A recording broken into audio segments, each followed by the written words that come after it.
pag nag-aral ka kasi ng teleserye at telenovela, doon mo magigets eh. Di ba parang, actually mas naintindihan ko, di ba, the affective aspects of it. Because, it's a very emotionally charged experience, di ba? I mean, that's an understatement. Pagka nagka-cancer ka, lahat ng damdamin may experience mo. Di ba? Yung mga pagtatanong, bakit ako? Yung mga ganon, di ba? Parang, oh my God, di ba? Parang, pag nagdadasal ka sa Diyos, parang, bakit pa naman ako binigyan nito? Di ba? Parang, your life stops. Listen up, yo. Linya Linya Show. Listen up, yo. Linya Linya Show. Listen up, yo. The Linya Linya Show bumabalik every week. Parang yo-yo sa office, sa condo, sa FX, sa kanto. Walang pinipili, basta Pilipino. Listen To the millions and millions of listeners around the world, welcome to the Linya Linya Show powered by Linya Linya and the Pod Network. Nung una natin siyang nakasama sa show, pre-pandemic, or hindi pala pre-pandemic, no?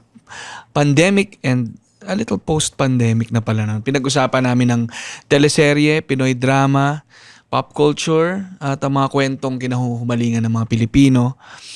Ngayon, ibang kwento naman ang kanyang dala. Makata, kritiko, guro, multi-awarded, 3 beses ng kinilalang Makata ng taon.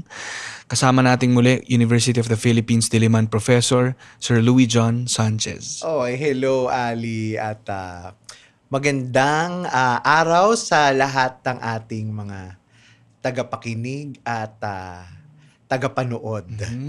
No, parang iba yung lugar natin ngayon, Ali. Iba na, Sir LJ. Kasi naalala ko noong una mo akong in-interview sa bahay mo lang eh.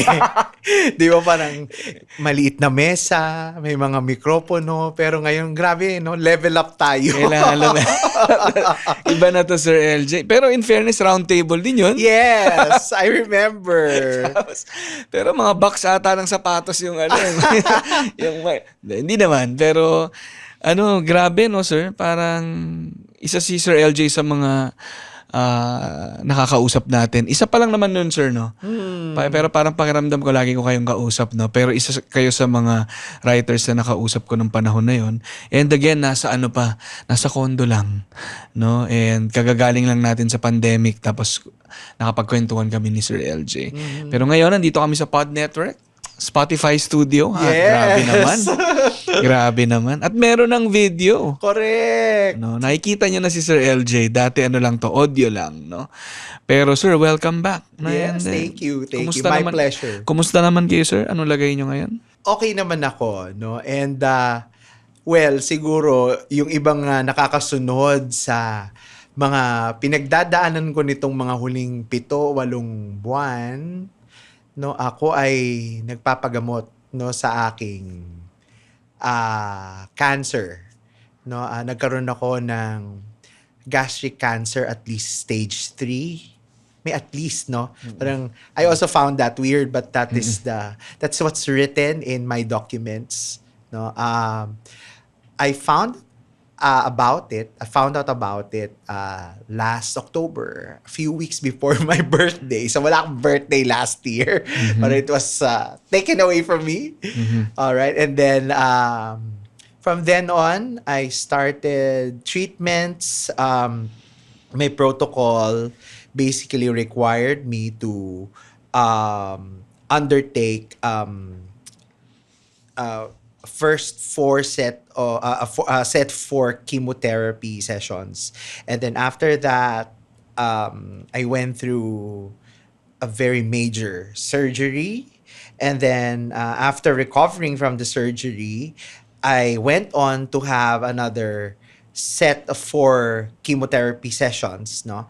Right now, since I have finished my chemos, I'm now undertaking what we call maintenance for immunotherapy. So fortunately and unfortunately, kasi sobrang mahal po ng immunotherapy sa Pilipinas, I have to take 8 more. So for every month, kasi ang immuno is monthly, you take that for... So, ngayon, bumabalik na, no? Bumabalik na ako, nagsisikap bumalik sa aking buhay. Bagaman hindi naman ako talaga tumigil Ali, no? Parang, in fact, people are amazed that I never took a leave from teaching. You know, so, nakakatawa, Ali, alam mo ba, noong ako'y ooperahan, nag-a-advise pa ako ng PhD student. Di ba? Parang, ganito yung gagawin mo. Ito yung mga ano mo, ganito yung mga kwan mo. Nasa hospital bed ako, kausap ko yung aking advisee, yan ay the day before I was going to be operated on. Nag-a-advise ako ng student. No? Tapos, siguro magpapahinga lang ako ng a few days after chemo. Nagkaklase ako online. Nag-a-advise, nagme-mentor ng mga students. So, hindi ako tumigil, no? Hindi talaga ako tumigil. Parang nandun pa rin ako sa sa ritmo na 'yon. Pero ngayon kasi mas bumabalik ako sa mga gawain na kailangan kong lumabas ng bahay kasi sa chemo hindi ka naman pwedeng masyado maglalabas ng bahay because you're essentially immunocompromised and you're usually very weak. You know, and there are so many things that are happening in your body, you know, especially after something has been taken out of you, no? Kasi wala na ho akong stomach no? Ngayon bumabalik, nag-start na akong lumabas, you know, joining activities, joining the communities that I belong to, no? My home department in Diliman, you know, my religious community, you know, friends, no? So, unti-unti. Unti-unti, yun ang aking yun ang nangyayari ngayon sa buhay ko. Nakita ko syempre sir yung nung simula nung nag-post ka about it, no? And isa ako sa mga marami na kaibigan at kapamilya ni Sir LJ na pinagdarasal yung kanyang recovery, And pero I can only imagine yung dinadaanan nyo, ang dinaanan nyo Sir LJ, pero salamat at na makapag-usap ulit tayo para maikwento nyo rin ito at having syempre itong nakikita kong very evident na strength and courage na na magtuloy-tuloy pero Sir LJ siguro pwede niyo ba kaming ibalik dun sa panahon na nalaman niyo ito and papaano yung naging reaction niyo doon, papaano yung unang tumatakbo sa isip niyo noon, and papaano yung mga naging paunang kilos niyo nung nalaman niyo yung yeah. The symptom really manifested itself while I was going on grocery shopping sa SM. Nagbabayad na kami sa cashier. Tapos, biglang umikot yung paningin ko. So, essentially, magfe-faint ako Tapos nakita na nanay ko, namumutla na ako and all that. So, the people there were trying to see whether I'm going to faint or how they would help me. A security guard actually offered a chair. And then, my mom was preparing to ask for medics. No? So, timing na din yung tatay ko. So, ayun na, parang masama yung pakiramdam ko noon. That was 2 weeks before my birthday.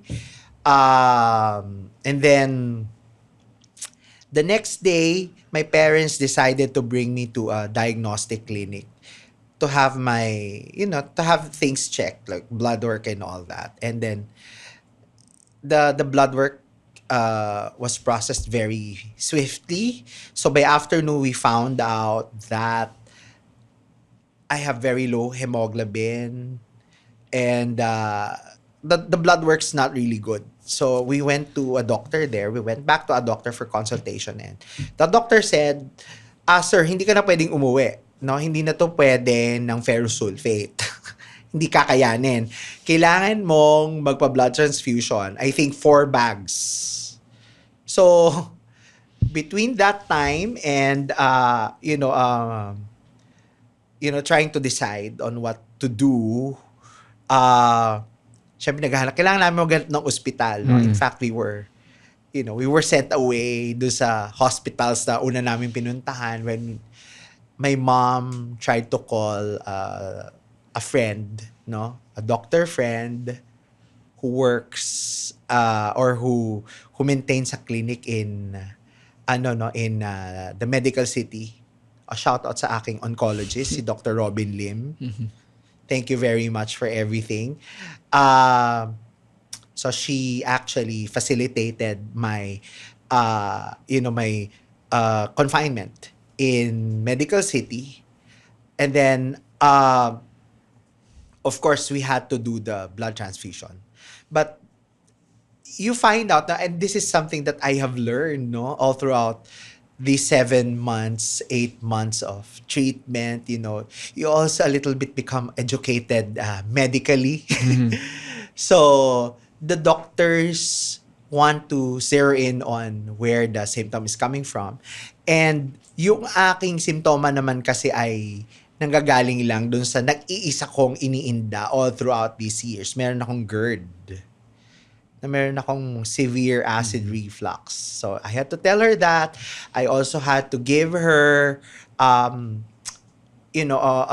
glimpse of what my life is as a teacher, how stressful it could get, especially that time because I was an administrator in the department. I was chair of the department and I had to give it up because I got sick. So we scheduled an endoscopy and colonoscopy. So I'm already 45. Yung mga taong 45, no, magpa-colonoscopy na ho kayo kasi kaysa may madiscover po kayong kung ano sa inyong sikmura o sa inyong bituka on a latter time, no, better to have it now. So they did it, endoscopy, colonoscopy. When I woke up, because that's a procedure that where you are essentially sedated, no, you're asleep. When I woke up, that's when we found out, no, that there are lesions, no, in the junction or on the junction of my stomach, or where used to be my stomach because it's not here anymore, and it sits on some swollen lymph nodes or kulane. So my oncologist also went down to look at the results, and apparently, no, and this is something that I already found out later on. Apparently, that time my doctor was already telling my mom, nakawawa naman kasi mag-isa lang siyang, she had to take it all in, 'di ba? That it is most probably cancer. No? So, imagine nung pagkagising ko nun, na sinasabi sa akin ng gastro, na parang this is what we found out, ganyan, you have to pray, you have to be brave and all that. Sabi ko parang, what's happening, di ba? Parang, naalala ko kasi nung pinatulog ako sa endoscopy, colonoscopy, di ba? Parang, parang people enjoy getting a colonoscopy and endoscopy because when they get sedated, they say, they experience the best sleep in years. 'Di ba? Ako sabi ko parang wow, 'di ba? Parang I've had the best sleep in years and then I wake up to a nightmare, 'di ba? Para pagkagising mo may cancer ka na. No? So that was confirmed a few days after. No? So biopsy, the doctor talked to us, you have adenocarcinoma. Gastric adenocarcinoma. It's somewhere in your junction. So the junction is the esophagus meeting your stomach. So it's right there. So you have to do a CT scan. You have to send the sample to another laboratory for it to be molecularly tested so that they'll find out exactly the staging and if you qualify for immunotherapy, because that's what's amazing about cancer treatment nowadays. No? Parang, it's amazing when you find it out from the West, di ba? Dito kasi sa Pilipinas, napakahirap. Napakahirap, napakamahal magpagamot ng cancer. No? So, yun yung nangyari, no? my dad kasi, di ba parang was very persistent in saying, okay, we already found out about it. No, parang we should move on. We should move forward. We should go to treatment. So after around 3 weeks that we found out, and I learned this from friends who are also oncologists, that I was treated very swiftly because some people would have to wait for months.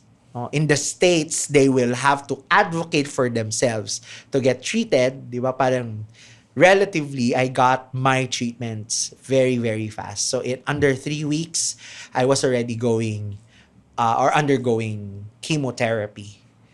No, and ayun na, mabilis, no? So wala ka nga lang Pasko. Walang birthday, walang parang Todos los Santos lang, 'di ba? Tapos dumaan yung Pasko, pinagpasko lang kami, tapos after nung Pasko, bago magbagong taon, chemo na naman, so 4 na chemo. Bago ako na-operahan, February. Tapos after nun, another set of chemo. Yun yung aking no. Ang galing ko na nga kasi na-research ko na no. Na-research ko na yung nagulat yung aking doctor kasi sabi parang, sir, bakit ang dami mong alam? I'm a teacher, di ba? Parang even the research of my surgeon, no? My surgeon, a shout out again. My surgeon kasi I got operated on in Philippine General Hospital. My surgeons, Dr. Sam Siehetyong and Dr. Sheila Macalindong. Salamat po. Siyempre, yung research ko, di ba? Vetting di ba? Parang, it's major. Ali, it's major. They're going to, ikaw na yung sa'yo na i-apply. Oo, di ba? So, sabi niya, parang, wow, nabasa mo yung research niya? Oo, sabi ko, parang, she has a very good batting average. Di ba? Parang, she's written exactly about this kind of case.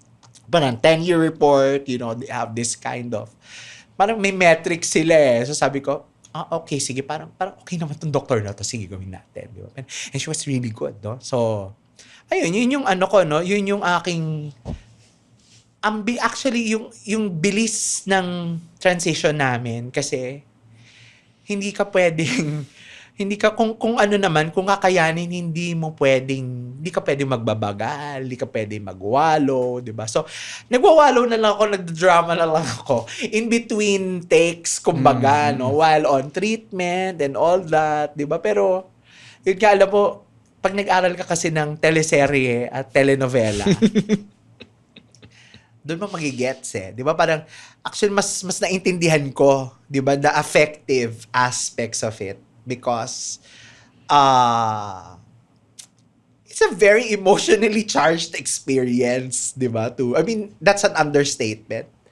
Pagka nagka-cancer ka, lahat ng damdamin may experience mo. Di ba?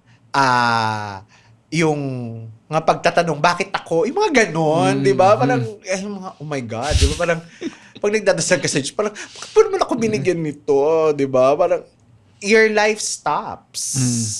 'Di ba? Parang no matter how you try to continue, no, or to move forward, 'di ba? Parang may preno talaga Parang prenong kusa talaga na parang hindi ka pwedeng magmadali, maraming bagay. Pero marami kang pinaprosesong mga emotions, 'di ba? Nung una shock, 'di ba? Tapos di mo matanggap, di ba? Parang lagi kang nagtatanong sa Diyos, di ba? Parang bakit ako, di ba? Mga linya ng mga artista sa mga teleserye pinag-aaralan ko, di ba? So, life imitating art, di ba? So, parang life imitating popular culture. So, whenever I go through those experiences, I go back to my studies and say, okay, parang you actually get to understand some of the psychology behind it. Diba na parang it's pretty normal to ask these questions, to feel these emotions, because it's a very life-changing experience. Parang you'll find out about the shortness of the shortness of life, 'di ba? Parang ephemerality, mortality, 'di ba? Kasi mga ano, very very complex ang cancer, Ali, eh. 'Di ba? Parang hindi mo siya alam. Tapos sa lahat ng mga sakit, ito yung sakit na hindi mo siya nakikita. 'Di ba? Parang ang only way mo lang para maunawaan siya ay isi-CT scan ka. So, ngayon, meron akong ano, 'di ba? Parang nasa ano kami, no, tawag dito, ang tawag diyan ay kumbaga pagbabantay surveillance. So, every time may mga labs ka, 'di ba? So, Diyos ko, alam mo parang ilang beses na ako parang lahat na ng uri ng pagtarak sa arms ko sa aking palad ay na-experience ko na. Parang medyo na ano na ako, nakuha na ako, no, na parang na immune na ako sa sakit ng karayom, 'di ba? Eh, hindi naman ako na-hospital in my life, Ali. 'Di ba? Para kaya yung hospital noong October, saka yung mga aking pagkaka-hospital nung mga nakaraang buwan. One time, big time, kasi hindi ako na-hospital. Never. 'Di ba? Never ako na-hospital. Hindi lang ako mahilig magpa-check up, 'di ba? So, alam niyo yung mga 30, mga 40 katulad natin, na talaga, I mean, kasi, 'di ba? Pag wala kang sakit, marami kang problema, pero pagka may sakit ka na, isa na lang talaga yung problema mo. Totoo pala yun eh. Di ba? Parang, this is your only problem now. Di ba? So, we got to value our health. Di ba? That's something that I was not able to really take care of. No? Parang, because I was so busy building a career, I was always in the rat race. That's the problem. So parang this drama of my life gave me a different perspective.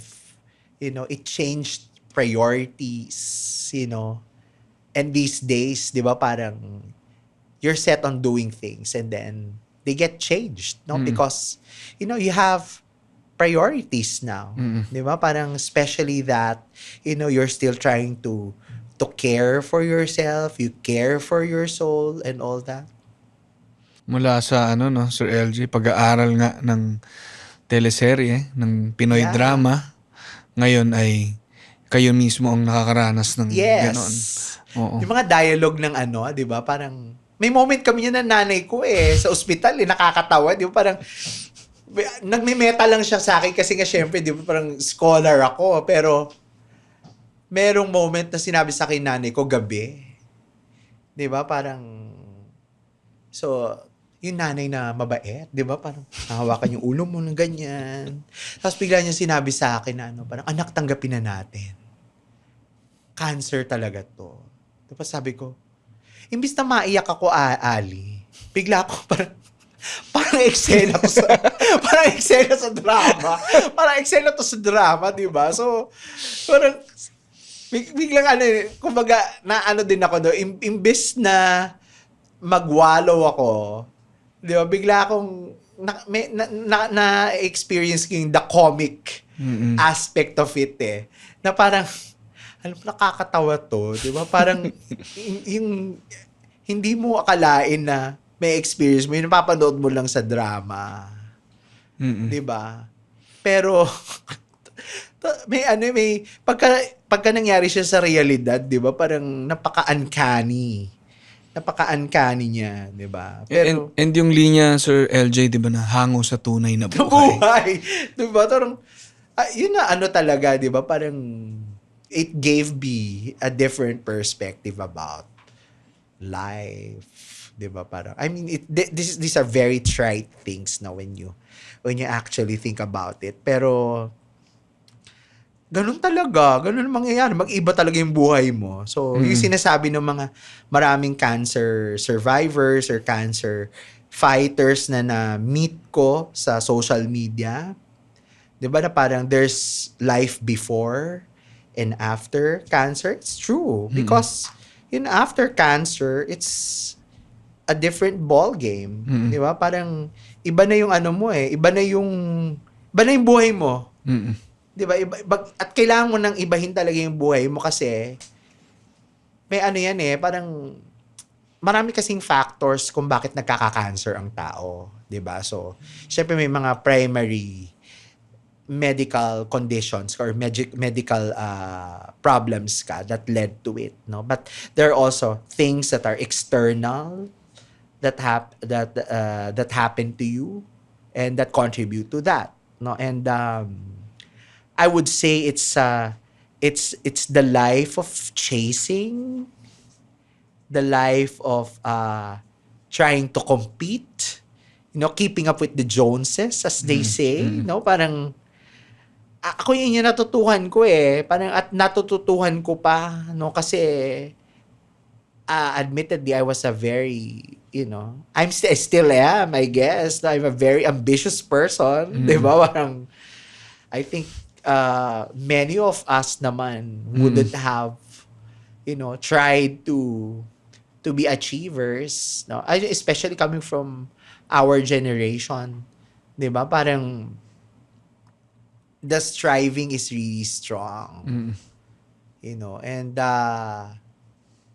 pagka nagkasakit ka na ng ganito, 'di ba? Parang wish ko nga lang, 'di ba? Parang simple lang na kasi nung una ko na ospital na hindi ko pa alam na cancer 'to, 'di ba? Parang sabi ko, sana simple lang na sakit, 'di ba? Parang anemia lang.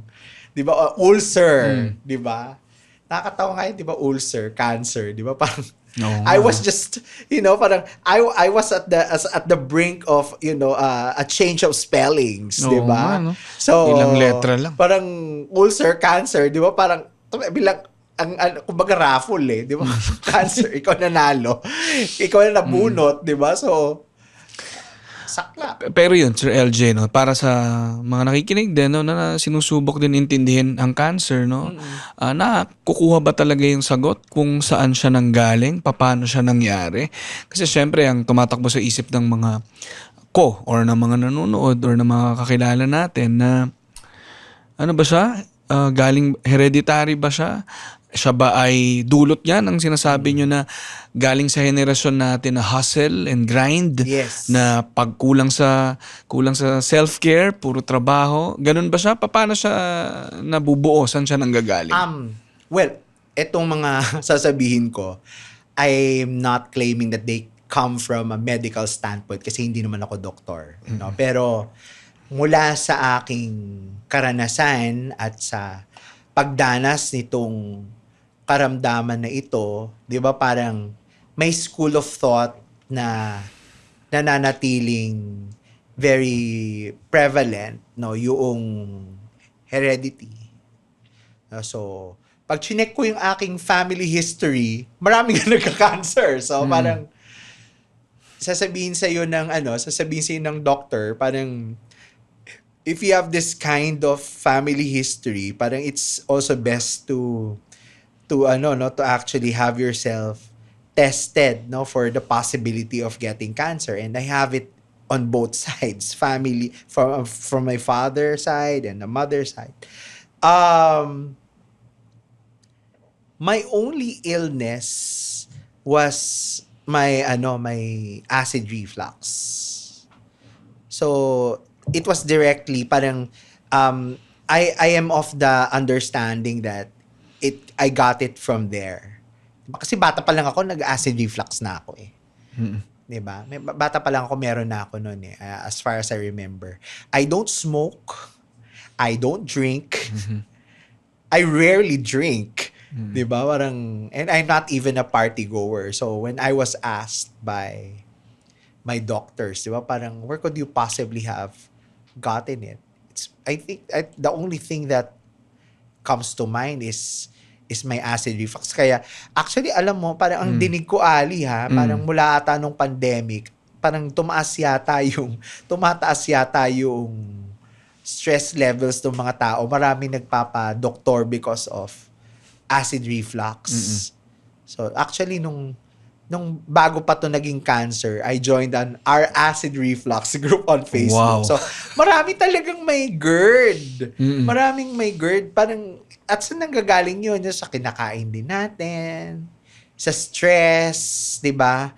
May ano yata parang napapansin, may I have to be substantiated this claim has to be substantiated, but there's an increase, I think, of people going to gastroenterologists to have their guts changed. Parang there are a lot of schools of thought coming about, like parang the gut biome, how it connects with your brain. Dami ko na natutuhan, di ba? Parang hindi na pop culture yung dinidiscuss ko, medicine na eh, di ba? Pero ako personally, dahil sa ito, I think this is stress driven, di ba? Parang hindi, kasi ako personally, hindi naman ako nagkakaroon ng severe acid reflux kung hindi ako stressed. Parang, and ang hindi kasi naging maganda sa akin psychologically, parang hindi, at na lang to di ba, afterthought na lang to after kung magkaroon ng cancer, di ba, parang I've never really felt safe anywhere. Di ba, parang ang dami kong iniindang mga trauma, work trauma from places where I went to or places where I worked. Di ba, parang you're always you're always on your toes, walking on eggshells, 'di ba? Trying to be careful, trying to do things right. So hindi talaga ako relaxed. 'Di ba? So ang lesson sa akin ngayon, 'di ba, parang try to relax, 'di ba? Parang try not to be competitive, 'di ba? Parang syempre ang weird lang for me kasi parang ay sanay ako talaga nakikipagtagisan ako eh. 'Di ba? Parang wala akong pake, 'di ba? Pero wala nung nagkasakit na ako, 'di ba? Parang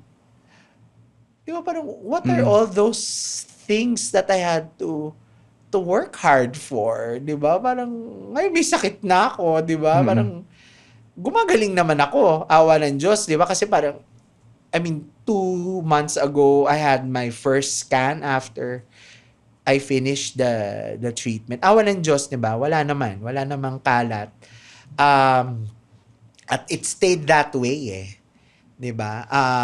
Kasi yung aking cancer ay advanced but localized. It just stayed in the stomach. Parang hindi naman siya nagme-metastasize anywhere, 'di ba? At wala naman, awa ng Diyos, wala naman. 'Di ba? Pero may isip mo talaga, 'di ba? Parang Diyos ko, 'di ba? Parang kinontes ko lahat, ang sarili ko, ang ibang tao, 'di ba? Tapos ngayon, 'di ba, parang gusto mo lang easy does it, 'di ba? Parang chill lang, 'di ba? Parang ayaw mo na ng Ako ayoko na ng medyo parang when madali ako ma-trigger. Madali na ako ma-trigger ng 'di ba? Parang feeling ko yung discomfort na nai-stress ka. Although sabi naman ng aking gastroenterologist, si Dr.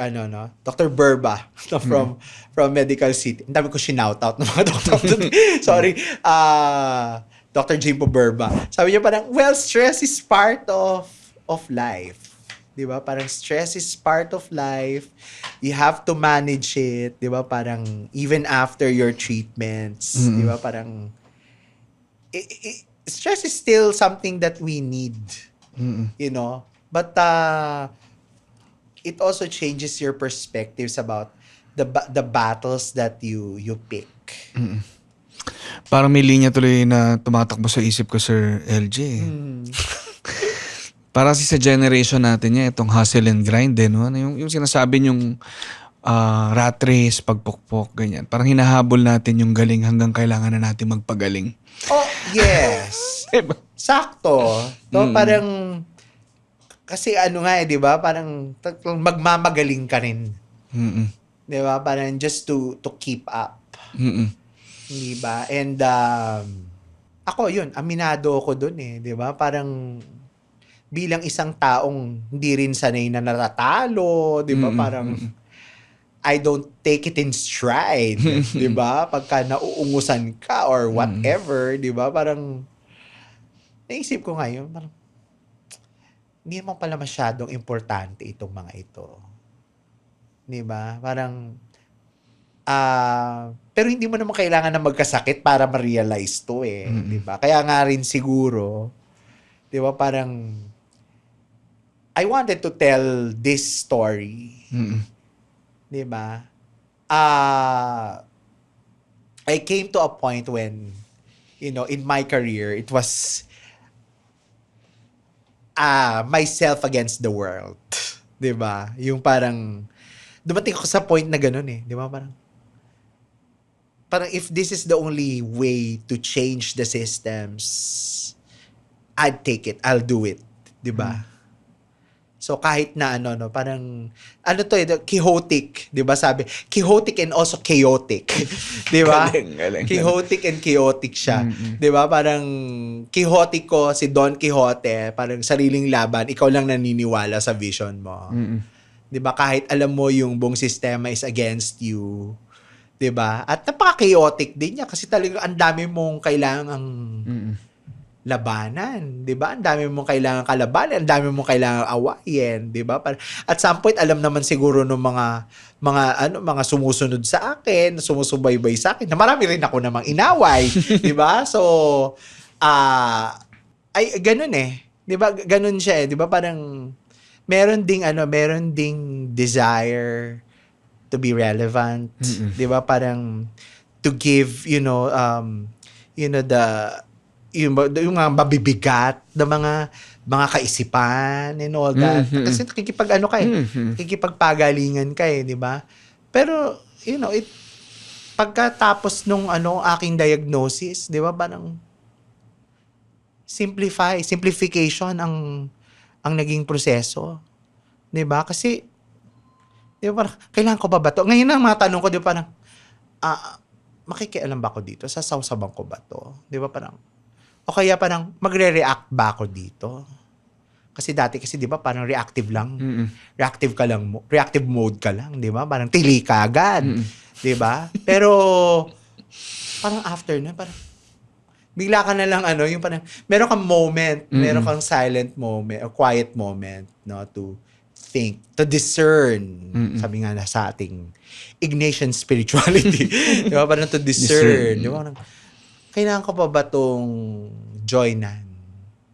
So most of the time, 'di ba, parang napipigil na ako.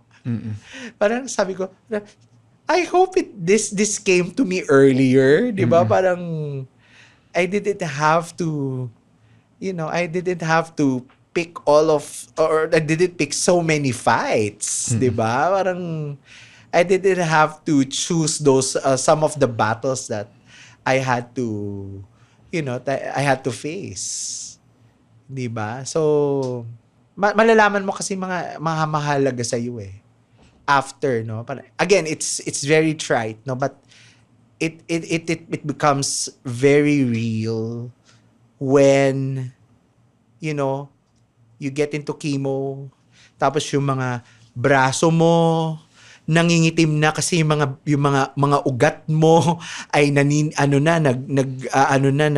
bumibigay na, wala nang ugat na pumapayag na matarakan, 'di ba? Tapos masama yung epekto sa iyo ng gamot.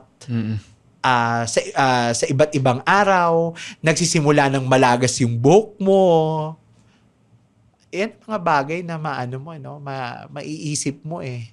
No, pagka dumadaan ka na dun sa proseso na yon. Paano nyo hinaharap, Sir LJ, or paano nyo kino-confront or hinahandle yung sana? Kasi syempre sinasabi niya maraming kayong realizations, no, na bilang isang palaban at mahusay at nagmamahusay na pinipilit maging, kasi syempre tinuruan tayo ng ganyan nung tumatanda tayo maging magis, galingan lagi, no, ipaghusayan. Pero sinasabi ninyo na meron din siyang kapalit, no, na nare-realize nyo ngayon na dahil kung lahat pinapatulan mo, lahat nilalabanan mo, napapabayaan mo rin yung sarili mo. Ngayon, syempre, mga bagay na yon ay lumampas na sa inyo. Ngayon, nararanasan nyo na to. Paano nyo kino-confront yung mga sana ginawa ko to, sana hindi ko to ginawa. Ngayong nandito na kayo. My diagnosis changed my relationship with time. Diba? Parang while my doctors are very positive about my my prognosis, and the results are very promising. At the back of my head, Ali, naiisip ko, di ba parang hindi mo talaga hawak yung panahon eh. Hindi mo hawak yung panahon. Di ba parang fantasy lang natin yun, illusion lang natin yun na marami pang panahon. So, ngayon, marami pa akong gustong gawin, honestly. Di ba parang, actually, marami akong nagawa at marami din akong hindi nagawa bago ako nagkasakit. Di ba? So, ngayon, iniisip ko ngayon, di ba, parang aside from improving my quality of life, also improving the quality of my choices. Di ba, parang what else could I still do that really puts value or that really embodies or that carries a lot of value. Di ba? Ganun na ako. Di ba? Parang hindi parang ang dami mong bata pa naman ako, di ba? Parang 45 pa lang naman ako. And marami pa akong sigurong ma-achieve. Di ba? At siguro mas marami ako na-achieve kung hindi ako nagkasakit. Pero right now, this is post-diagnosis. Di ba? Parang it's now a matter of choices. Di ba? Parang the right choices, the sound choices, and the best choices that you could possibly take. 'Di ba? Since you deal with time very differently nowadays, 'di ba? Parang dati kasi parang okay lang 'yan, 'di ba? Gawin mo lang, no? Ganun pa rin naman ako, 'di ba? But I choose now, parang I realized the past few months, especially when I started going back to the things that I really love doing, like writing. Nagki-creator era na rin ako, di ba? Gusto ko na lang gawin yung mga gusto ko talagang gawin, di ba? Kasi, di ba, hindi mo, parang kahit na maganda naman ng ang kinalalabasan ng treatment, di ba? Parang, mas iba na yung tingin mo sa buhay eh, 'di ba? Ang buhay talaga hindi natin hawak. 'Di ba? So gawin nating masaya, gawin nating kapaki-pakinabang at makahulugan, no, ang buhay, no, ang drama ng ating buhay. Hindi ba? Unang-una, lagi kong priority ang family. So parang, kunyari, over things that I need to do, when it's family, I drop everything. I have been that way for a long time. Di ba? Parang, and mas lalo ngayon, kasi parang, when I got sick, di ba? Parang my family dropped everything for me. No, parang they were taking care of me. My mom, especially my mom and dad, they were always there. My brothers, diba? People are close to me. You find out who your people are, no, when you're sick, diba? So yung maraming na nawala sa akin, Ali, nung nagkasakit ako. I had to give up a lot of things, no. Work, positions, I had to give them up because, I cannot handle them anymore. Right? But I think the return is different. I've become, I'd consider myself very devout even before I got sick. But, another thing that changed is my relationship with God. I'd say, I still cannot describe it properly. Di ba? Parang I still don't know how to describe the change, but it's different from when I used to have. It's different from what I had in the past. You know, the communication, the prayer life is very different. You know, parang I think I am evolving. I don't want to use the word heightened, but that's the word that comes to mind. Heightened experience, no, a more intense experience, a closer experience of the divine, 'di ba? So, no, a lot of people naman would see this in on my socials, 'di ba? Siguro pag na-observe ko rin ito no, sa aking mga pagso-survey ng mga kapwa cancer survivors, cancer fighters, 'di ba? Parang yung diskurso ng reliyon ng Panginoon, ng pagdadasal. Kasi talaga mapapadasal ka talaga pagka meron kang ganitong sakit o kahit ano pang mga chronic illness, 'di ba? At nararamdaman ko 'yun, no? Parang iba yung aking pakiramdam ng pagkalinga ng may kapal, no, sa akin, no? Dahil I think it's that one thing that sustains me and continues to sustain me all these months. 'Di ba? Parang prayer strengthened me. No, parang hindi ko rin alam nga kung bakit ako ganito 'di ba? Parang I have been telling my story in this tenor. 'Di ba? Parang from the beginning meron sigurong nakikitang at sinasabi rin naman ng mga kaibigan ko parang meron kang fortitude, meron kang strength. I don't know where it's coming from. Parang I wouldn't say my treatments were easy. They were not. Ang dami kong nararamdaman. Lalo na nagkikimo ko. Parang lagi masakit yung tiyan ko and all that. 'Di ba? Nalalagas yung hair mo, 'di ba? Parang ang lakas makatanda, nangingitim yung mga nails mo, 'di ba? Hindi ko rin alam kung saan siya galing, yung lakas, yung pananampalataya at yung kakayahan we had a term in Ateneo, eloquence, 'di ba? Parang there seems to have been I seem to have evolved a certain eloquence in telling this story, 'di ba? Parang and perhaps that's my mission now. 'Di ba? Parang aside from continuing to teach because I've never stopped teaching, 'di ba? Parang this is the new teaching now, 'di ba? Parang may new, my new mission, no, to actually tell the people about cancer,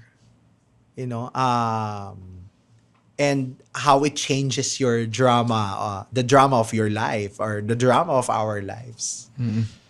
Pero yun, Sir LJ, no, parang sinabi ko kanina rin sa inyo, nag-usap tayo na parang naisip ko hindi lahat ng mga dumadanas ng cancer or family siguro na may loved one na merong cancer, hindi ganun kadaling maging open, no, to everyone. Yeah. To be public about it. Usually siguro dahil sa nature ng Filipino families, kapag mga ganitong sitwasyon may tendency to just keep it amongst themselves, no. And dahil very tayo, relational tayo, Yeah. alam ng kapitbahay mo, malalaman ng relatives mo sa States, ganyan, malalaman ng mga katrabaho mo, merong hesitation to tell it, no. Pero sa inyo, ano naging proseso sa inyo ng pagbubukas ng kwento na to? Hindi mahirap na pinagdadaanan at masabing maselan, no? Pero ano yung naging proseso ng pag-iisip nyo at ng damdamin nyo to actually reach the point na I will tell this story to people? of course, there was, at first, there's shame. Di ba? Parang, shucks, kasakit ako. Di ba? Parang, of course, it's di ba? Parang, teleserye. Di ba? Parang, balik ulit tayo sa pinag-aaralan ko. Na, di ba? Parang, sa teleserye, ganyan, di ba? May mga, very hysterical ang mga tao when it comes to cancer. Tapos, they have certain representations of cancer patients, di ba? Marami sa mga cancer patients sa pop culture na mamatay, di ba? So, parang, ako, di ba? Lahat yun at the back of my head kasi syempre napag-aralan mo, napakaraming mga teleserye, napakaraming mga pelikula, and all that, di ba? Pero, yung experience ko una, ayoko sanang ilabas. Kasi, syempre may pinagdadaanan din kami sa family, very similar. Ang nag-udyok sa akin, I needed help. Di ba? Parang, and help will only come when you're vulnerable, when you allow yourself to be vulnerable. So, I remember I opened up about it during my first cycle of chemotherapy. My mom and I were contemplating on how to actually sustain the treatment because the treatments are not, they're accessible, but if you have resources. So, alam nyo po, no, kung kayo po ay karaniwang mamamayan na nagka-cancer, kailangan nyo pong pumila sa mga ospital ng gobyerno at maghintay ng inyong turn at maghintay ng pagkakataon para makakuha ng libreng gamot. No? So, awa ng Diyos, may trabaho naman ako at di naman ako tumigil. No? At awa ng Diyos, natutulungan naman ako ng aking pamilya. No? Pero sabi ko, at inalinaw na sa amin ito from the start that this is going to be a long-fought battle. So we have to be prepared, not only emotionally, but also financially. So how will I get help? How will I be helped if I will not open myself up, if I will not be vulnerable? So, that night, I decided to announce to, the public, to the people who are connected with me on socials that I have cancer. Di ba? Parang, na-imagine mo, very dramatic yon, di ba? Yung parang, oh my God, may cancer yung friend natin and all that, di ba? Na-imagine ko na yun. Parang, I just let it go there. No, I just allowed people to message me and all that. Actually, ang hirap din eh. Parang, nung putting it out there, kasi parang ang isa sa mga concern, parang, nako LJ, parang, bubuligligin ka ng maraming tao sa Facebook. So, paano mo, parang, you won't have time to actually respond to them. Well, fortunately, parang, kinaya naman, di ba? And, syempre, you have to thank people who are helping you. This is, my way of expressing my gratitude, to the people who have helped and who are still continuing to help me at this point. But, this is also an eye-opener for me, about cancer care in the Philippines, 'di ba? Kasi kung may kaya ka, makakapagpagamot ka sa mga ospital na pinuntahan ko, no? Pero yung karaniwang tao na nagkaka-cancer, hirap talaga. 'Di ba? Parang hindi siya madali. No? So, naisip mo rin, sana sa ibang konteksto, sa ibang lugar na lang ako, di ba? Nung nagkasakit ako ng ganito. Di ba? Kasi sa ibang bansa, di ba, parang pupunta lang sila, aside from meron silang government subsidy at meron silang, minsan mga hati yan ng insurance, di ba? Kasi pagkakamali ko rin, Ali, nung may chance ako na kumuha ng health insurance, hindi ako kumuha ng health insurance, di ba? Parang, I had the chance before, I should have taken it eh. Siyempre, sino ba naman ang mag-aakala na magkaka-cancer ako, di ba?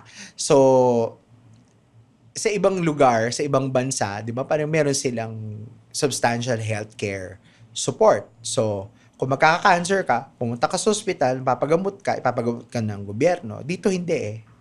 Hindi ka naman ipapagamot ng gobyerno. Manghihingi ka pa dun sa mga politiko. Di ba? Magmamakaawa ka dun sa mga politiko. At ako talaga parang, yun ang ano ko, di ba? Parang talagang nangingit-ngit ako doon. Di ba? Yung parang, may sakit ka na nga. Di ba? Parang, inaano ka pa, di ba? Parang, hinahayaan ka pa ng pamahalaan na lalong magkasakit at umasa sa patronage politics natin. Di ba? Manghingi ka doon sa congressman mo o doon sa mayor mo. Di ba? Na hindi ka naman bibigyan ng barya-barya ibibigay sa iyo, no, na hindi pa nga sapat. At ako na-appreciate ko rin yung support na natanggap ko at natatanggap ko pa. No, kasi alam ko ang daming nahirapan, no, na humingi ng suporta, no, sa pamahalaan na pinagsasama-sama nila yung mga tinatawag na guarantee letters and all that, 'di ba? Parang ang hirap noon, Ali, kasi nakikita ko yung mga tulad ko, mga fighters at survivors na alam po, pupunta sila sa batasan o kaya sa kung saan mang tanggapan, nandun sila ng madaling araw, naghihintay silang mapapasok. Ako, ang wish ko sana, sabi ko parang, sana sa mga dadating na panahon, hindi na ganito. 'Di ba? Parang, although yung gamot ko kasi aking immunotherapy, bago kasi yung immunotherapy eh, parang yung aking gamot, yung Durvalumab, na sinasaksak sa akin every month. Parang hindi ko alam kung parang 2025 lang na approve, na introduce dito sa Pilipinas. So parang wala pa siyang generic brand. 'Di ba? Although yung mga parang karamihan man yata ng mga chemotherapy drugs ay may generic. So makakakuha ka naman talaga ng medyo abot kaya. Mahal siya pero medyo abot kaya na, no? Yung immunotherapy kasi dahil bago, talagang mahal. So, yun ang no, parang yun ang umuubos sa pera ko ngayon. Yun ang no, yun ang umuubos sa aking kaban, no, at buti na lang, no, marami pa rin namang tumutulong, hindi nagsasawang tumulong sa akin, no. Parang doon mo rin na-realize, para sabi ko, my God, parang dami namang parang people care pala. 'Di ba? And nandun na sila sa gilid, 'di ba? Parang you don't hear from them very often, but you know, they actually care about you. So I think that's the gift of trying to be or letting yourself be vulnerable. Yeah. Yung talaga, no, yung pagbubukas ng sarili mo, no. Yeah. Kasi syempre bukas tayo lalo na kapag no, may mga triumphs tayo sa buhay na nararanasan, sinishare natin na lalo kayo, ang dami yung mga parangal na nakuha, ganyan. So, syempre, celebration yun with your friends and family kapag may mga ganong naaabot. Pero itong may ganitong challenge, no, parang ganon din, no, parang meron ding pagkakataon na binibigay sa mga tao na na maging kasama ka, no, sa journey na ito, no, at and nakikita nyo ngayon yung nagiging epekto nung ganon, as opposed to closing the doors and parang going through this journey alone, may ganon. So ako, bilang nakikita ko rin yung mga posts nyo, nakaka-inspire, no, nakaka-encourage, nakakapagbigay ng strength, and nakikita ko rin na palagay ko kapag may mga nakita ring ibang dumadanas ng ganitong challenge, may it be the same na cancer o anumang sakit, ay tingin ko mas napanghugutan siya ng lakas para magpatuloy. Well, I hope so. No? And another thing that changed is my relationship with my work. Diba, parang these kinds of shares, when you let it out in public, parang I also understand it's not mine anymore. No, parang not that you're parting with the words that you have written, but parang it's something, parang mas yung pagbibigay ng bukas palad. 'Di ba? So yun yung ko, nag-iba din yung yung aking pagtingin sa paglikha. 'Di ba? Meron tayong attachment as writers, meron tayong attachment doon sa things that we create, right? And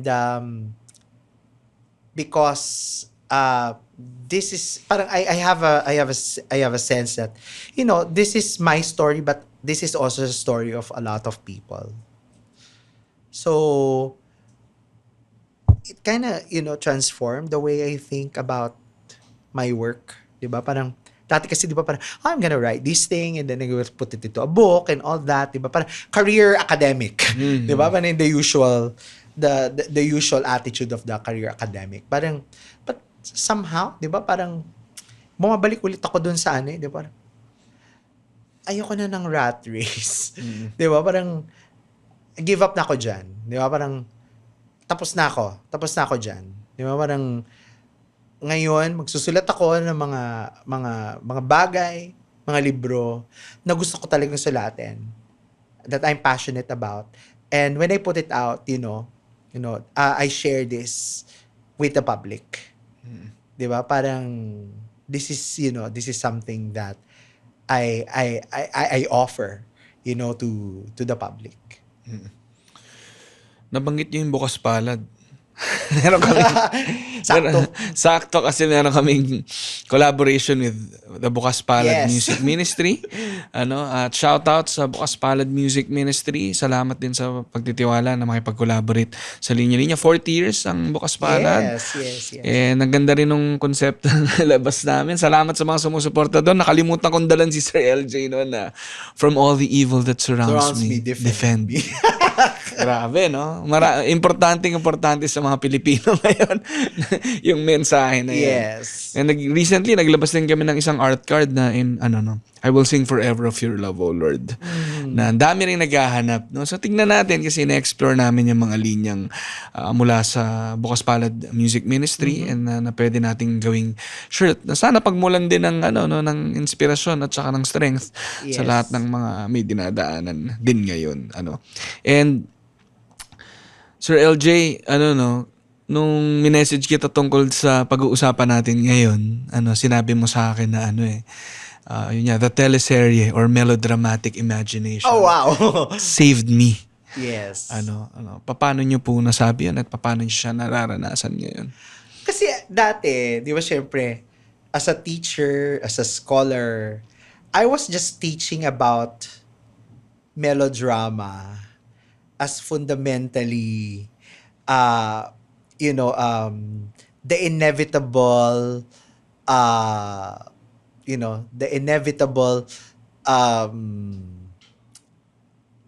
emergence, the inevitable success, the inevitable victory of good versus evil.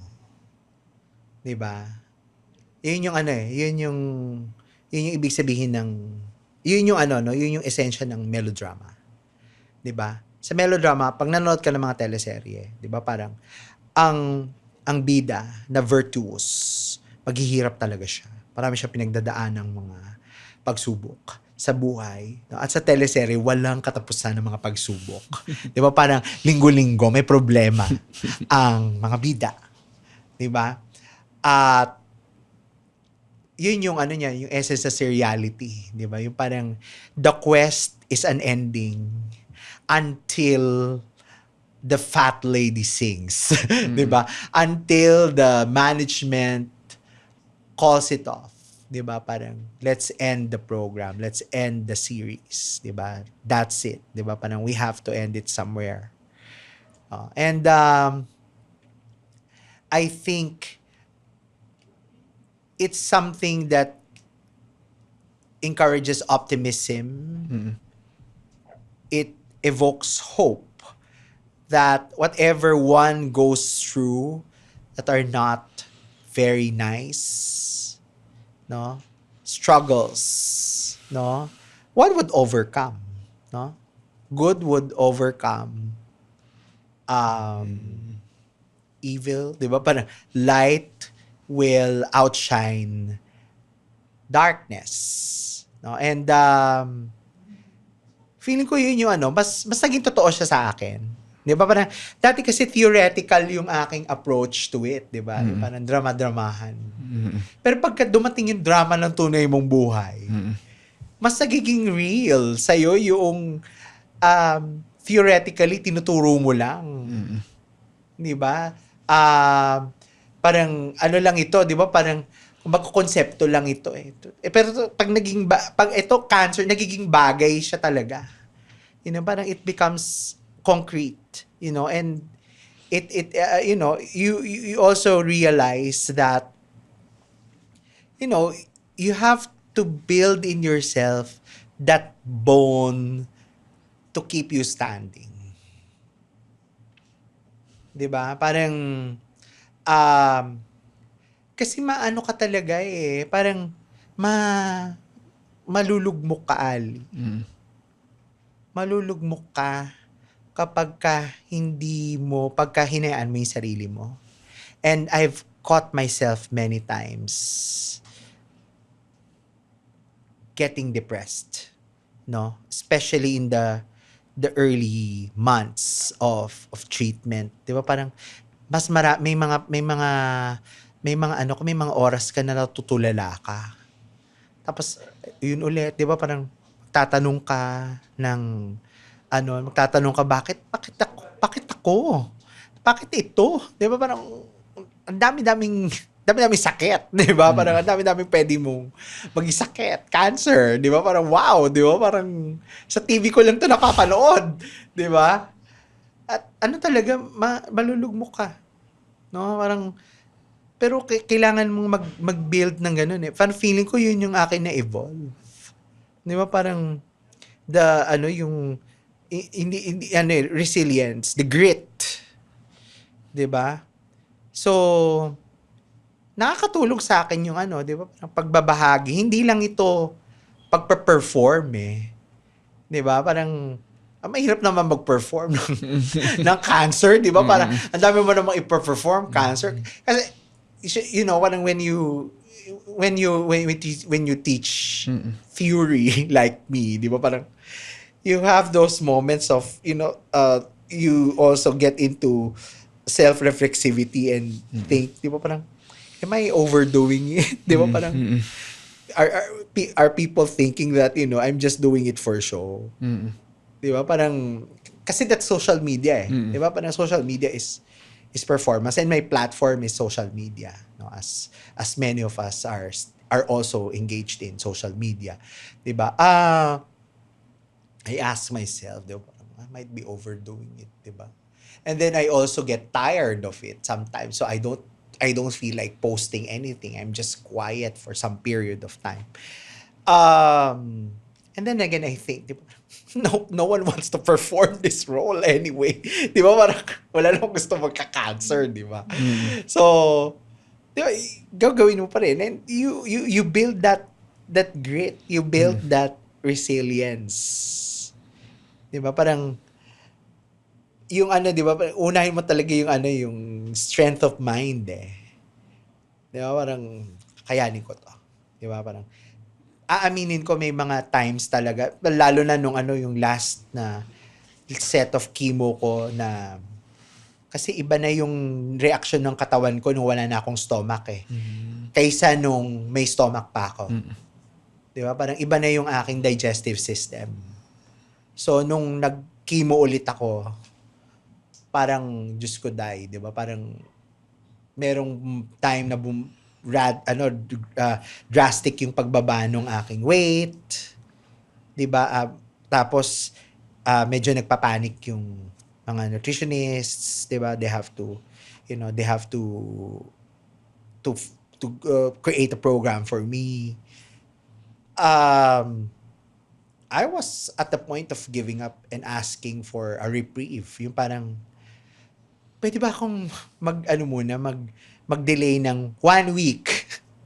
Sabi ko sa family ko, pero 1 week lang, ayoko lang muna mag-chemo. Yung tatay ko ayaw.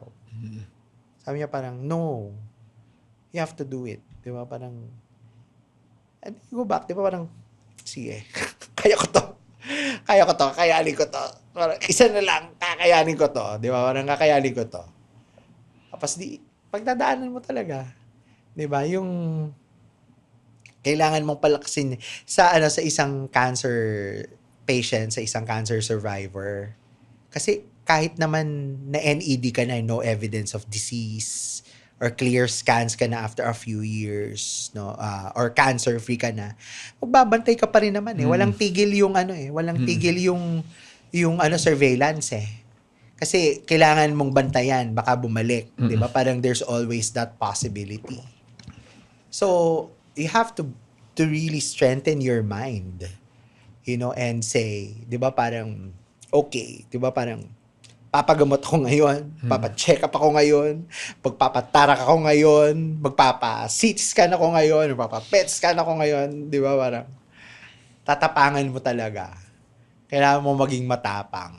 No? And yun ang tinuro sa akin, palagay ko, no? Parang ng melodramatic mode. Kasi ang mga bida, matatapang sila. Di ba? Parang meron silang tapang, meron silang grit. Hindi ba? So, and also, kaya naikwento ko kanina, di ba, parang, dahil ang melodrama ay nakakatawa. Di ba, parang pag nanonood ka ng teleserye, di ba, yung mga overacting, di ba, parang hindi naman sila lahat nakakaiyak. Di ba? Parang meron, at one point, matatawa ka dun sa pagkakadrama. Di ba? Bigla mong mahuhugot yung sarili mo doon sa pagdadrama mo. At tatawanan mo na lang din. Di ba? Parang, parang you also have to lighten it up. Na put some levity in your life. Di ba? And say, di ba, well, di ba, parang, there's something comic about this situation. Di ba? Parang, aside from the fact that life is imitating art or life is imitating popular culture, di ba, parang, easy does it. Di ba? Parang, gaanan mo lang din. 'Di ba? Parang aside from daanan mo lang din, gaanan mo lang din. 'Di ba? Gaanan mo na lang yung buhay mo. 'Di ba? So mas natuto ako sigurong naging matawa. 'Di ba? Natuto kong makita yung yung the ironic, no, in my situation. And laugh it off, no, because it will help you cope.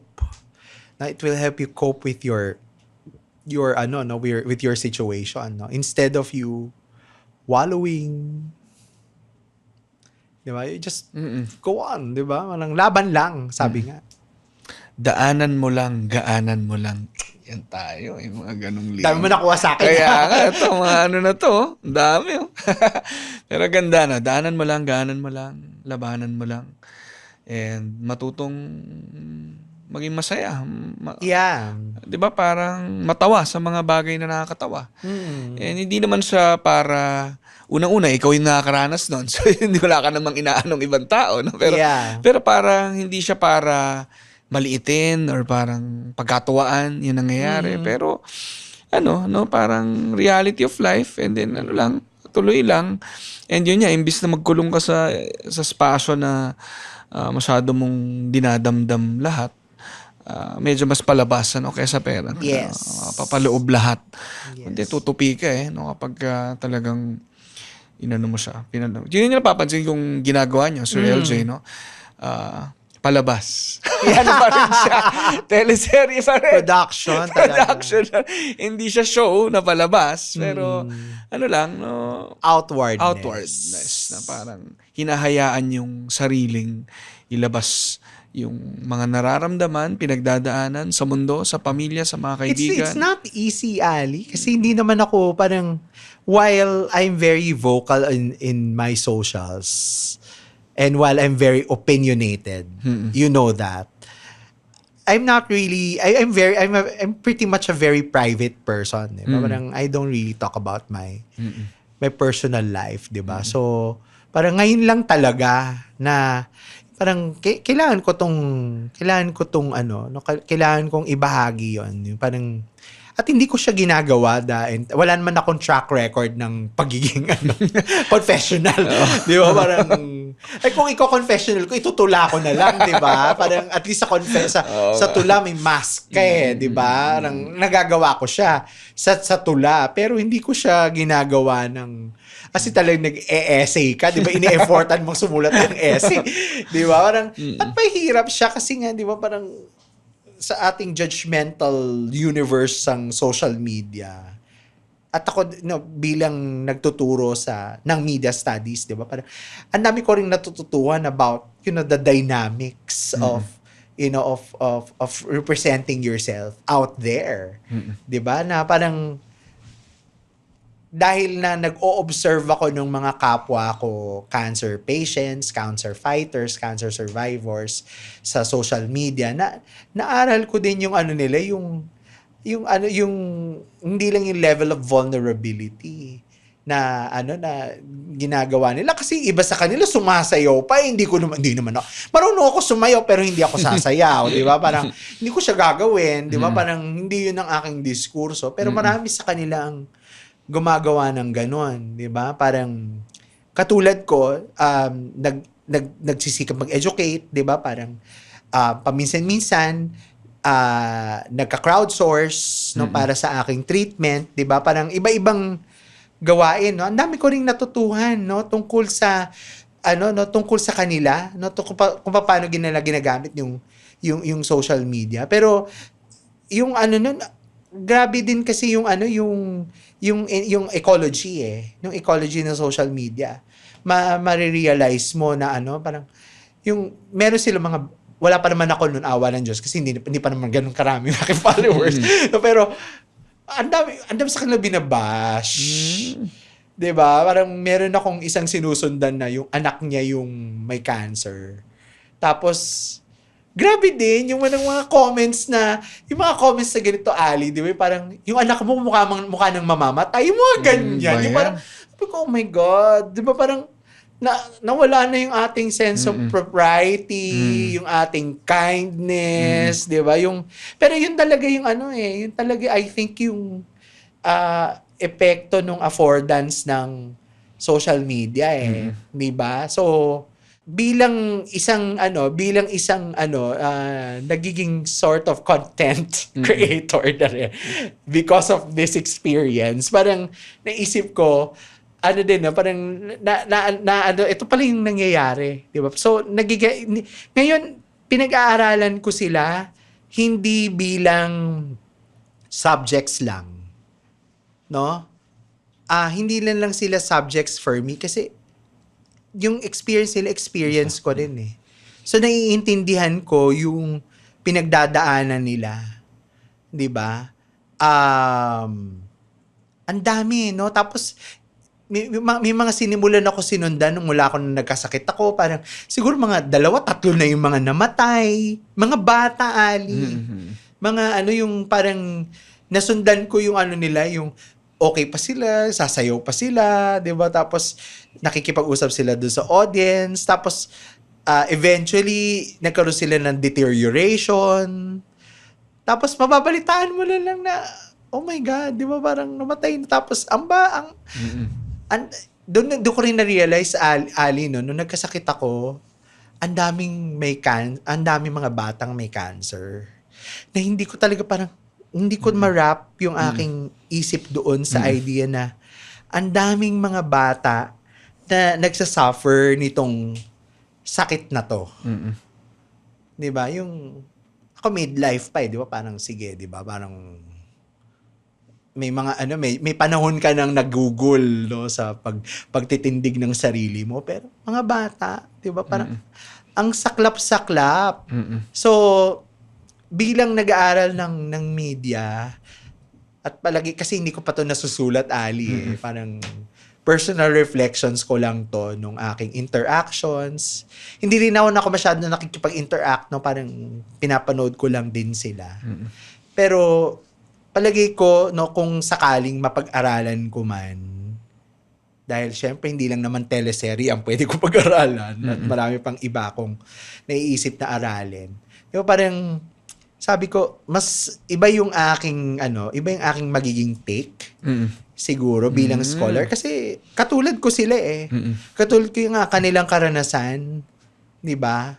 At minsan yung kanilang karanasan ay mas malala pa sa dinanas ko kasi they contend with the system of they usually contend with the system of our public care, or they contend with our public health system, no, which is very unhelpful in the first place. So naisip ko na rin, sabi ko nga parang aside from these things that I'm doing, parang this is also my way of participating in the cancer discourse. Parang kailangan nating i-advocate yung the proper care, 'di ba? State support. 'Di ba? More state support, no? Not just from kasi alam mo naman ang tendency ng gobyerno natin inaasa sa private sector ang mga bagay-bagay, 'di ba? Pero maraming may sakit, and you also find that out when you get sick. You find out that there are so many people who are sick, no?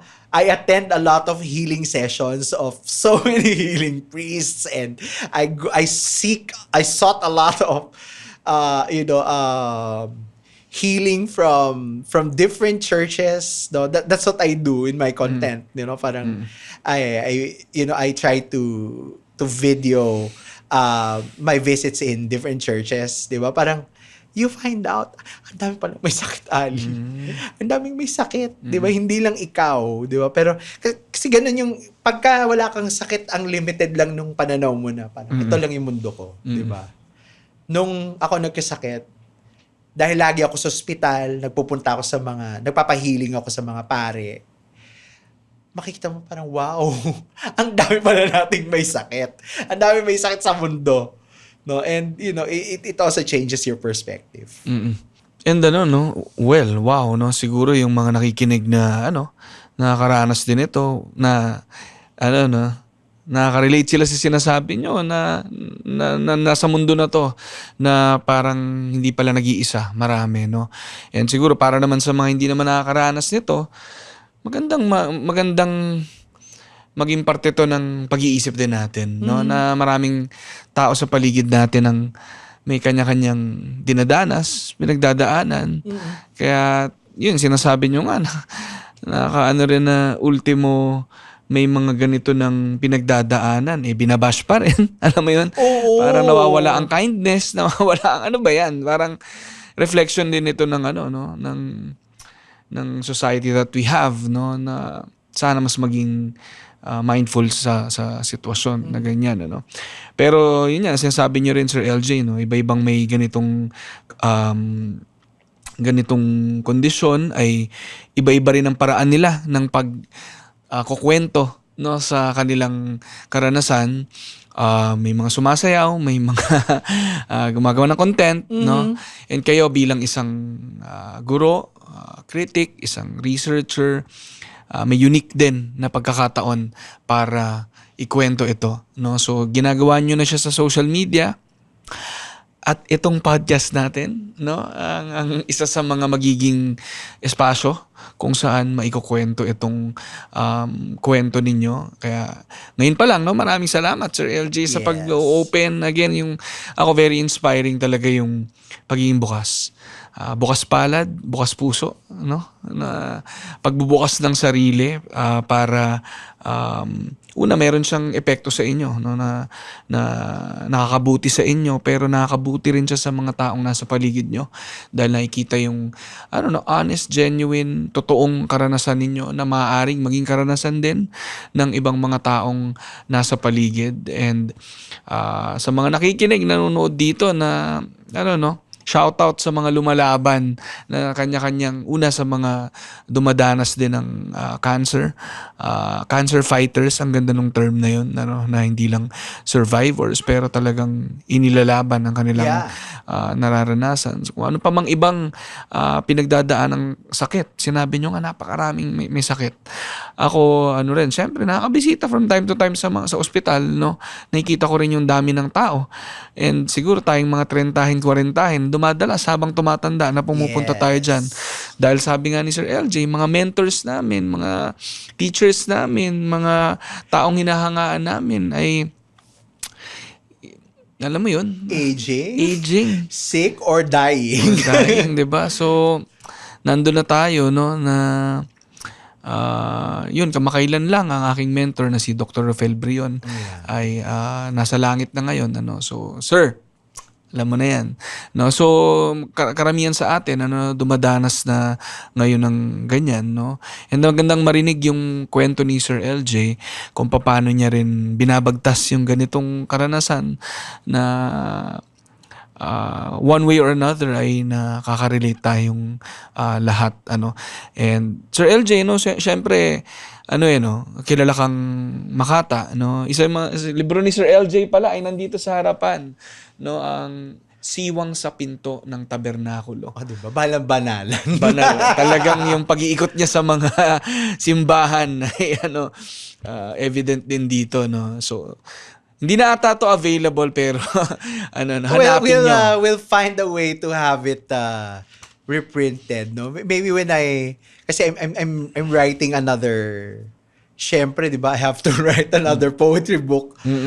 I'm writing a poetry book, so So Sir LJ, no, meron ka rin syempre yung huli nating episode sa mga hindi pa nakakapanood ng episode namin ni Sir LJ, yung tinutukoy namin kanina when we started this podcast na pinag-usapan namin ang tungkol sa teleserye, melodrama, pop culture, no. Sana mapakinggan nyo rin kung umabot kayo sa parte na to ng episode para makita nyo rin yung transition ng mga pinagdaanan namin ni Sir LJ, no. Hindi nyo pa kami makikita doon, wala pang video.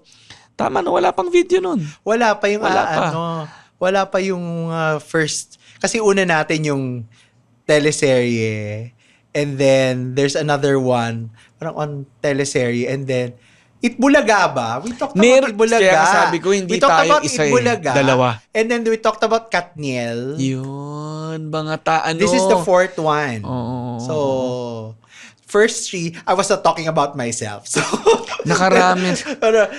This time, it's a pretty different thing. Yeah. May serye na, may sarili na pala tayong podcast serye dito, Sir LJ. Apat ang yun. Dami na pala nga. Kaya sabi ko hindi ako maniniwalang isa lang. Ang daming beses na namin nag-usap para ka ng no, meron ka ng pop culture course na na 101 sa mga pinag-uusapan namin ni Sir LJ. And kung umabot ka sa pang-apat dito, ang galing lang nakikita mo yung evolution din at yung iba't ibang kabanata ng buhay ko. ng buhay ni Sir LJ. And hindi ito ang magiging huling beses na may kipag-usap tayo kay Sir LJ. Yes. Marami pang pag-uusapan. And sabi ko nga, yun nga, may libro rin kayong isa, na tungkol sa teleserye, no? Yeah, dalawa actually. Available siya sa Shopee at Lazada. So, una ay abangan mga pambungad na resepsyon sa kultura ng teleserye, pinublish ng UST Publishing House. At yung ikalawa, nabatay sa aking disertasyon, ang drama ng ating buhay, isang kultural na kasaysayan ng teleserye, published ng DLSU Publishing House. No? So, yung huli, yung ang drama ng ating buhay, kung hindi siya matagpuan sa Shopee at Lazada, pwede nyo pong i-contact ang DLSU Publishing House. No? So, actually, ang dami ko meron ako tinatapos na libro ngayon tungkol sa media at kultura, no? A collection of essays. So, grabe na sa rabbit hole ako ngayon. Meron akong isang sanaysay na sinusulat tungkol sa mga fans, fandom. So, nagbabasa ako ngayon ng, yun na nga, that's the gift, that's the other gift of the illness. Di ba? Parang, I've had time to read. No? I have had time to finish the books that I really wanted to read. You know, and do some writing that I really like, that I've been contemplating to do. No? So, yun yung yun yung the gift. No, the gift of the situation. So, I'm also writing a new poetry collection. Wow. No, syempre tungkol dito. So, Yun na nga. sabi ko parang, syempre pinagbayaran mo to ng mahal, itong sakit na to. You might as well turn them into books, di ba? So, may mga sabi ko nga, may mga, totoo pala talaga, may mga libro na pinagbabayaran mo ng buhay mo. Meron ka mga librong sinusulat na pinagbabayaran mo ng buhay mo. Sabi ko, so ito na yon, no? Parang, yung aking, parang, hopefully matapos ko siya by end of the year. Kasi, I've committed to a publisher to give it to them, diba? Parang, ito, pinamis ko sa Librong Lira yung aking manuscript, no? Pero, ayun, tingnan natin. Kasi tuloy-tuloy pa rin naman ang aking experience, di ba? Parang, pero nabubuo ko na yung collection. So, and this is the last collection that I put out, Ali.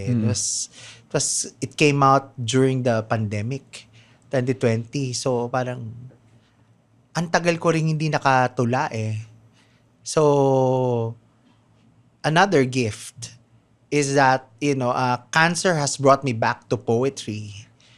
Because, I've essentially, the past few years, I've really devoted myself to studying media, television, the teleserye. So, I've become a little bit prosaic. Di ba? Parang prosa lang sinusulat ko. At, I think my thought process has turned a little bit, into prose, academic prose, 'di ba? Parang nakabalik ako sa pagtula. Nakabalik ako sa pagtula nung habang ako ay nagpapagamot at nagpapagaling. Aabangan natin 'yang bagong poetry book ni Sir LJ. Pero nabanggit niya yung mga current na mga libro na meron, available. Sana mahanap niya sa Shopee or hanapin niyo sa DLSU yung isang libro niya. Papapirma ko yung akin mamaya and hanapin ko yung teleserye. Ang drama ng ating buhay para magkakopya rin ako niyan. At yun nga, tatanong ko na, syempre malamang ito na nga yung magiging isa sa mga topic o tema na pagsusulatan ni Sir LJ, and ang dami ang ganda lang na yun yan, share nyo naman siya sa social media, meron podcast, and then eventually mababasa rin bilang tula, so again, it will connect to more people na siguro lalo na sa mga dumadanas din ng karanasan nyo ngayon. So abangan natin yan, and malay mo sa Linya Linya HQ maging venue rin yan for that book to be launched. Why not? Tignan natin, and for sure pag-uusapan ulit natin dito, Sir LJ, once na mailabas mo na rin sure yan. And Sir LJ, alam mo, hindi ko lang na-share sa'yo kanina, sinabi ko nag-collab kami with Bukas Palad. Recently we had a collab with Healthway Cancer Care Hospital na tungkol sa cancer. So ito yung hindi siya available kasi anywhere, it's for their team, pero ito yung nakalagay, cancer, wag kami. Ay, talaga? So, ang ganda! Oo. Alam mo, hanapan ko kayo ng kopya ng shirt na to kasi nga hindi pa siya available, pero medyo masarap palaban. Masarap siyang sabihin, pero talaga sana sabi ko, wag ako. Wag ako.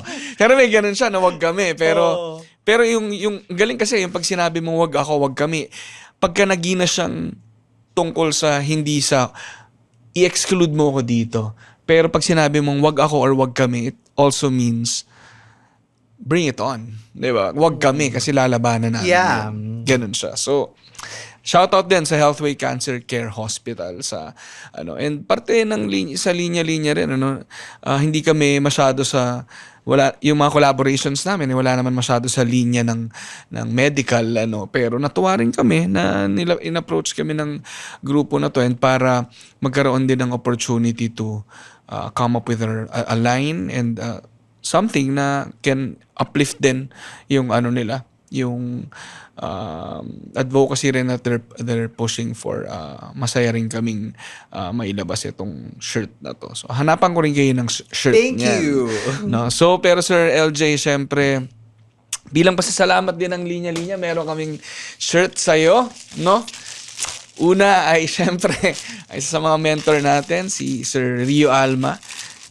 Meron kaming shirt with him na Hi, Sir Rio. Hi Sir Rio, kumusta po kayo? Naging guest din natin si Sir Rio sa isa sa mga episode natin. Ibalik ang tula sa puso ng madla. Naku, Kulay wow. UP pa. Oo, di ba? Yan, so Maroon. yan. Pero Maroon. lira yan eh. Lira. Mahaba ang kasaysayan ng Ng yun. linya na yan.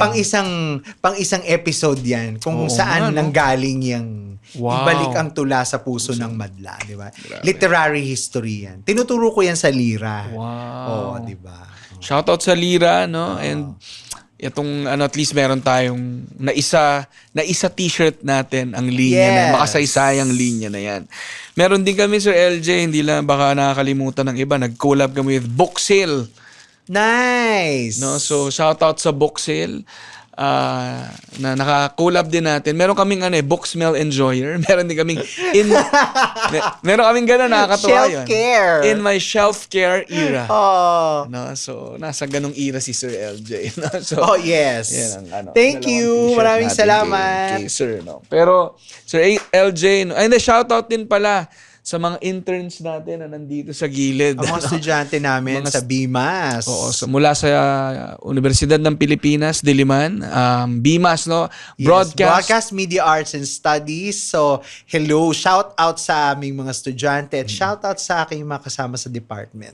Ayun, no? Hello sa sa communication. Department of Broadcast Communication. Ayun pala, Department of Broadcast Communications. Mga na-meet ko na rin sila nung minsan akong naimbitahan ni Sir LJ Correct. doon.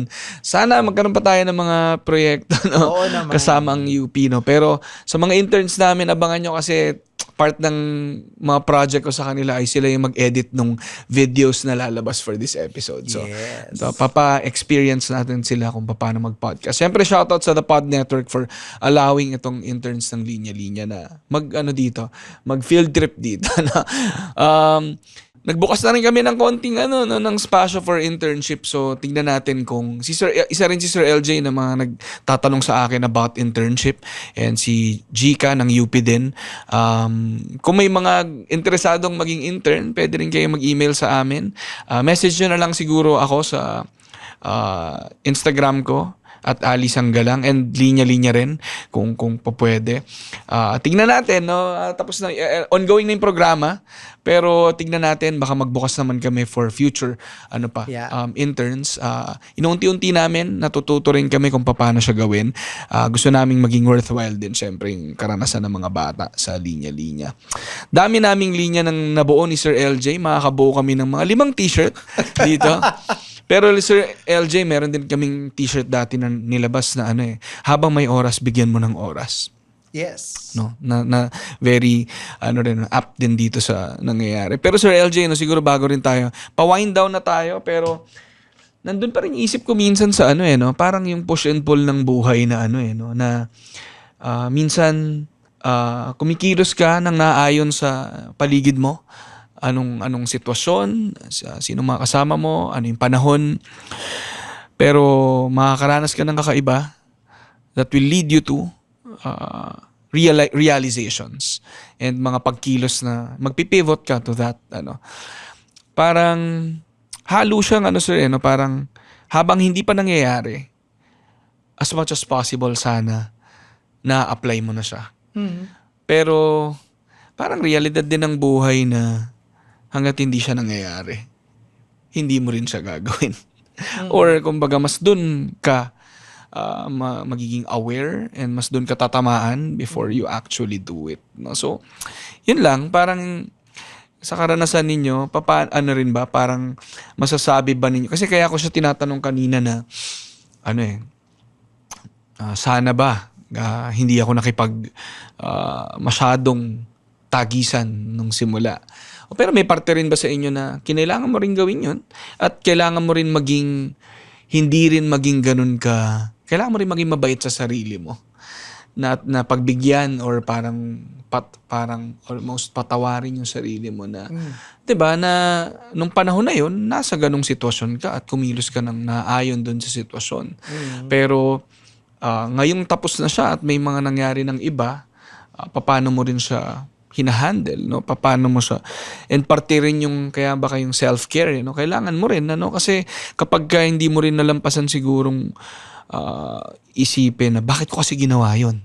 Bakit ako naging ganun?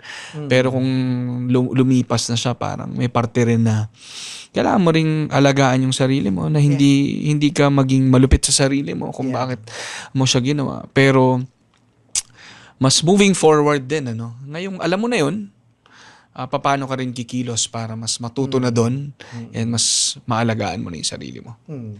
Two things, no? One striking conversation that I remember now was with a friend.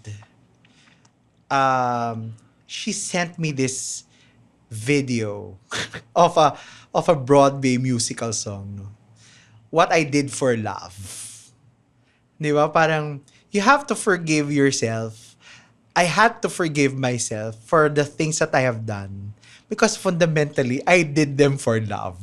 Di ba? Parang, lahat ng bagay na ginawa ko, lahat ng mga choices ko sa buhay, lahat yan ay nag-uugat sa pagmamahal sa sining, pagmamahal sa mga tao, pagmamahal sa sarili, 'di ba? Pagmamahal sa trabaho, pagmamahal sa mga institusyon na pinaglingkuran ko, 'di ba? So ano 'yun parang nagawa mo na 'yun at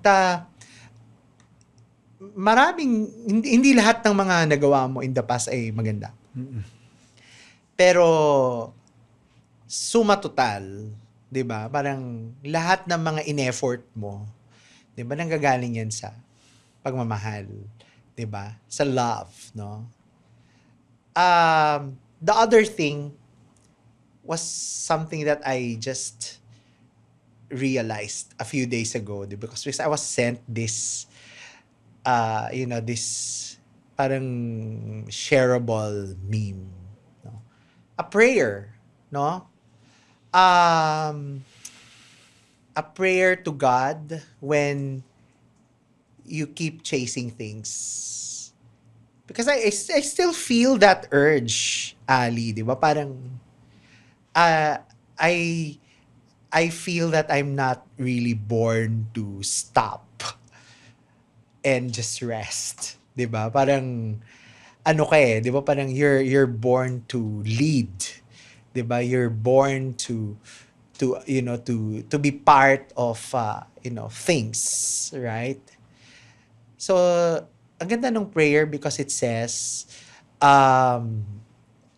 Lord, if I'm chasing the wrong things, please redirect me.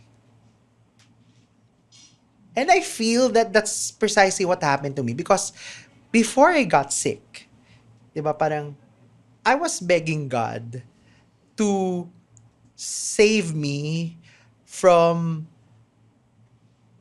a life of the hustle and grind na hindi ko na matigilan at hindi ko na maalisan.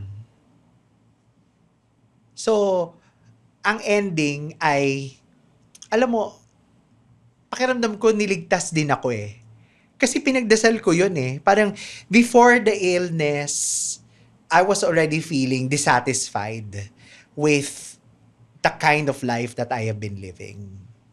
And I was praying to God, please rescue me. Please rescue me.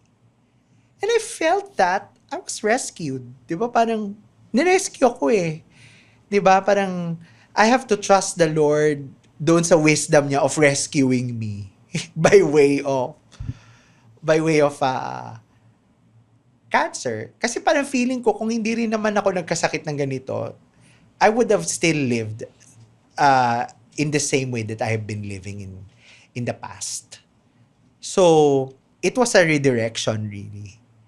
So I'm now setting sights to where I am being redirected. The different things that I can still do. Wow. Sir LJ. Sir Louis John Sanchez, magandang maiwan natin sila with that prayer, no? Sana mahanap ng mga tao ang direksyon nila. Yun nga parang pare-pares tayo na pinagdadasal na lahat tayo may tinutulak, no? May hinahabol, pero sana nasa tamang direksyon at nasa tamang mga bagay at tamang pinanghugutan at pinanggagalingan yung mga pinaglalaban natin at inilalaban natin. So, we're praying for everyone na mahanap, matagpuan yon, at kung hindi man ay magkaroon ng redirection para mahanap kung ano yung landas na yon. Maraming salamat, Sir Thank you, LJ. Andy. Grabe, no? And sana, sa mga nakikinig, maraming salamat kung umabot kayo dito sa mahaba-habang kwentuhan namin ni Sir LJ, pero hindi ko naramdaman kasi napaka meaningful, malaman, and ang gandang catch-up nito for us. And salamat sa pagsama sa amin dito sa Linya Linya Show. At itong podcast serye namin ni Sir LJ na dapat magkaroon na rin ng sariling pangalan para magtuloy-tuloy, and I'm looking forward to talking to you again. Panibagong kabanata ulit ang bubuksan natin, at pero sa ngayon, maraming salamat for opening up sa pagbubukas palad at pagbubukas puso. Thank you so much. It's always been a pleasure to come here in your show. Thank you, everyone. Thank you, Sir LJ. Ingat po kayong lahat.